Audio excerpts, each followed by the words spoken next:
আসসালামু আলাইকুম এভরিওয়ান, সবাই কেমন আছেন? আজকে আপনাদের সাথে অনেক সুন্দর একটি ভিডিও শেয়ার করব, মানে ব্লগ ভিডিও শেয়ার করব। আশা করি ভালো লাগবে। তো আমি শুরুতেই আপনাদের পিঠা তৈরি করে দেখাচ্ছি। এখন আমি কুলি পিঠা এবং মেরা পিঠা বানিয়ে দেখাবো। তো আজকে একটি সুন্দর প্রোগ্রাম, আমারই সুন্দর একটি প্রোগ্রাম। তো আপনারা কিছুক্ষণ পরেই দেখতে পারবেন। তো চলুন পিঠা বানাই এবং আপনাদের সাথে অনেকগুলো কথা শেয়ার করি। তো আজকে আমার বেবি শাওয়ার। তো বেবি শাওয়ারের সময় বা অনুষ্ঠানের সময় আমরা কি আয়োজন করেছি সেটাই আপনাদের সাথে শেয়ার করব। সামান্য ঘরোয়াভাবেই ছোট্ট একটা আয়োজন করা হয়েছে। আ এখন দেখুন এই যে পিঠা বানাচ্ছে কুলি পিঠা। তো আমার কুলি পিঠা খুবই পছন্দ। আর হ্যাঁ, কিভাবে কুলি পিঠা বানাতে হয় সেটা আপনারা দেখুন। তো আমি যখন কুলি পিঠা বানাচ্ছি তখন বাজে ভোর ৫টা। তো ভোর ৫টার সময় উঠে পিঠা বানাচ্ছি আমার ছোট খালার সাথে। কারণ যেহেতু ৭ মাসের অনুষ্ঠান, কয়েক রকমের পিঠা না থাকলে কিন্তু হয় না। যেমন সেওই পিঠা, কুলি পিঠা, ফুল পিঠা এবং মেরা পিঠা। ৪ রকমের পিঠা ছিল। আর এই যে দেখুন আমি যে কুলি পিঠার ভিতরে পুর দিয়ে উপরে দিয়ে মুখটা বন্ধ করে একটা ডিজাইন করে দেব। আমি আসলে এগুলো কখনো করি নাই। তো আমার ছোট খালা থেকে দেখে আমি মানে শিখেছি। তো আমার খালাও পিঠা বানাচ্ছে। খালারটা দেখে আমিও বানিয়ে দিচ্ছি। কারণ আমার খালাই আমাকে ঘুম থেকে উঠিয়েছিল যে আমার হাতে কয়েকটা পিঠা আমি যাতে বানাই। তো এর জন্য আমি কয়েকটা পিঠা বানাচ্ছি। তো আমি আসলে কেমন যে জিনিসটা আমি ভাবি যে আমি এটা করব, তো সেটা অবশ্যই আমি করি। আর যে জিনিসটা আমি মানে করতে পারবো না, যেটা আমি বলে দিই এটা আমার দিয়ে সম্ভব না, সেটা আমাকে দিয়ে কখনোই সম্ভব না। তো আমি যেহেতু চেষ্টা ছিল, এই যে দেখুন পেরেছি। এটা আমার ১ম কুলি পিঠা। তো এমন করে আমি আরও কয়েকটা পিঠা বানাবো।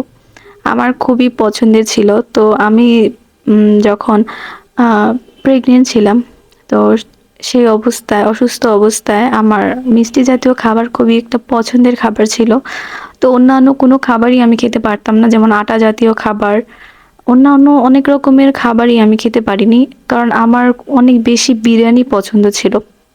সেটা মুরগির বিরিয়ানি হোক বা গরুর বিরিয়ানি হোক। কিন্তু আমি অসুস্থ যখন হয়েছি তখন থেকেই যত রকমের ফাস্টফুডের খাবার, বাইরের খাবার, যত রকমের বিরিয়ানি, মানে আমার পছন্দের যে খাবারগুলো, সেই খাবারগুলো আমি একদমই খেতে পারতাম না। মানে চোখ দিয়ে দেখতেই মনে চাইতো না।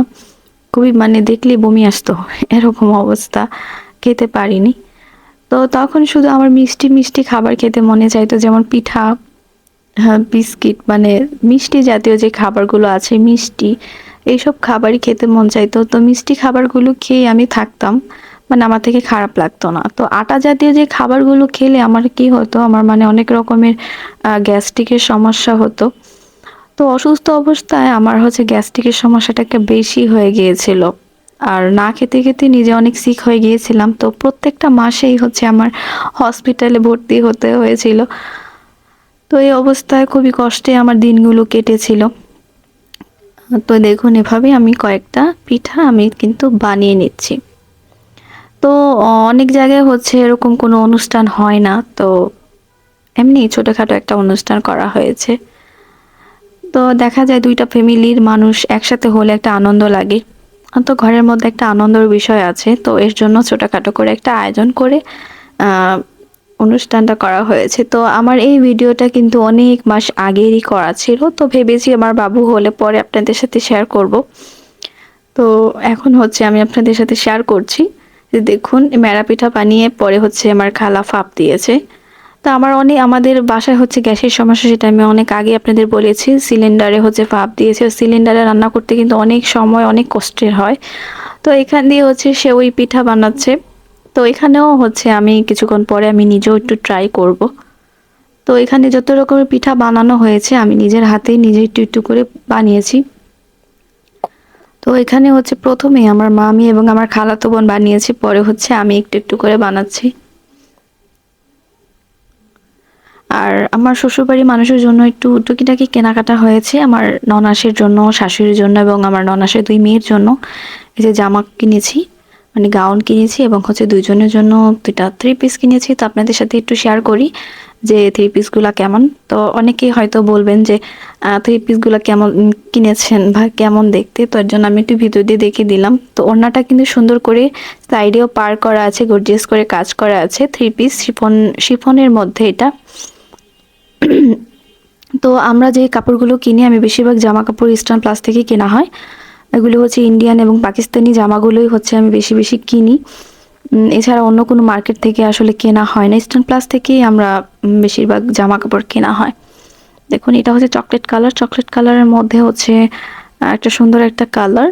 তো আমার এইসব কালারগুলো খুবই পছন্দ। তো আমার শ্বশুরবাড়ি ওদের একটু অন্য কালার পছন্দ, কিন্তু ওদের পছন্দ মতো কালারগুলো পাইনি। তো যেই কালারগুলো পেয়েছি সেগুলোই এনেছি।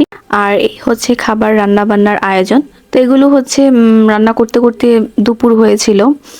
এই যে পোলাও রান্না করেছে, কোনো মাংস, মুরগির রোস্ট, এরপর হচ্ছে ফিন্নি, মাছ ভাজা। মাছ হচ্ছে 2 রকমের ছিল, চিংড়ি মাছ, রুই মাছ। এগুলোই, কারণ আমার আম্মু হচ্ছে মানুষ অল্প হলেও আয়োজনটা একটু বেশি করে, কারণ দেখা যায় তো এর জন্য খাবারটা একটু বেশি আয়োজন করা হয়। তো এই যে দেখুন আমার শ্বশুর বাসা থেকে ওনারা হচ্ছে আমাদের জন্য কাপড় চাপড়, মিষ্টি, ফল নিয়ে এসেছে 7 রকমের। আর বেবির জন্য তখনই ওনারা কাঁথা সেলাই করে নিয়ে এসেছে, মানে আমার শাশুড়ি। তো এখানে আমি হচ্ছে রেডি হচ্ছি, আর এই হচ্ছে রেডি হয়ে গেলাম। তো এগুলো হচ্ছে আমার শ্বশুর বাসা থেকে দিয়েছে আমার জন্য, শাড়ি, গহনা, চুড়ি, এগুলো সব শ্বশুর বাসা থেকে দিয়েছে। তো এটা হচ্ছে পরার জন্য দিয়েছে এবং অন্য একটা শাড়ি আমাকে গিফট করেছে।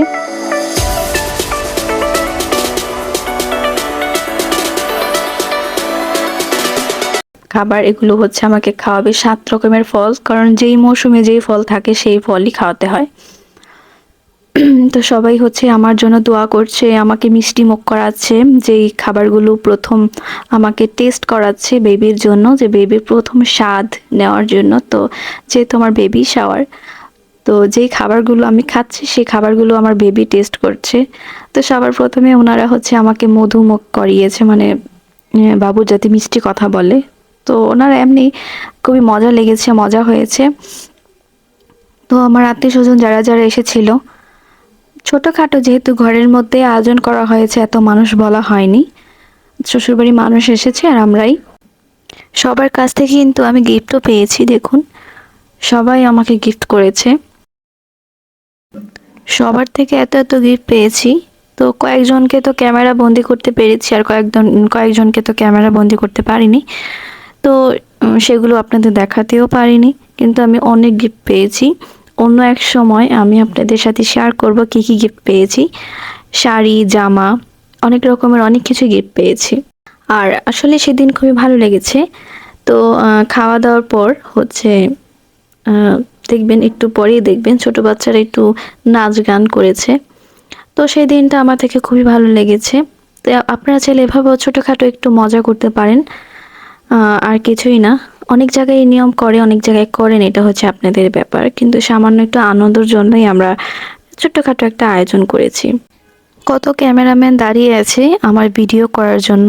আর এখানে ঝুমকা ঝুলে কানে হায়, তোমার এই ইশারায় ঘুমটা হাওয়ায় উড়ে যায় যায়, এই গানটাই চলছিল। বাচ্চারা এই গানে নাচছিল। তো এই গানটা তো আর আমি দিতে পারবো না, কারণ কপিরাইট চলে আসবে, তাই আমি নিজে একটু গান গেয়ে দিলাম। সবাই ভালো থাকবেন, সুস্থ থাকবেন, আল্লাহ হাফেজ।